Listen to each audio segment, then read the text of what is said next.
And we begin at 12:30 with the latest on the deadly wildfires that just have devastated communities in Hawaii.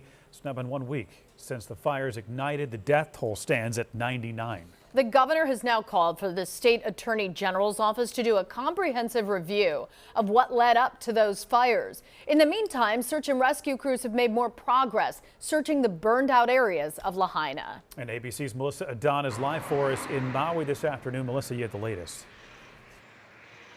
Sarah, John, it has been absolutely devastating, but so many questions here remain, including, of course, why those sirens that are typically used for tsunami warnings were not activated. That is a big part of the Hawaii Attorney General's investigation that is now underway. Today marks a week that a deadly wildfire ravaged this community in western Maui. Lahaina, once the capital of the Hawaiian kingdom, destroyed. Officials say about 86% of structures burned were homes. Dalia Keahi and her husband, Pastor Kawi Keahi, telling ABC's Gio Benitez how one left turn while evacuating may have saved their lives. It's very sad. Usually I'm hard-headed with my wife. Lord, direct our steps.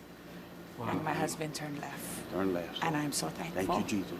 The Maui County Police Chief sharing how they are working with FEMA to carefully comb through the burned areas. I understand that people want numbers. It's not a numbers game. It's not just ash on your clothing when you take it off. It's our loved ones. Governor Josh Green responding to why the island's emergency sirens were not activated, saying typically wildfire evacuation is given via text or TV, but those modes of communication were destroyed by the fires. Typically, when sirens go off, they are because we're worried a large storm is going to come, and people historically would immediately go up country. Now, I'm not saying we shouldn't have warning signs. Of course we should.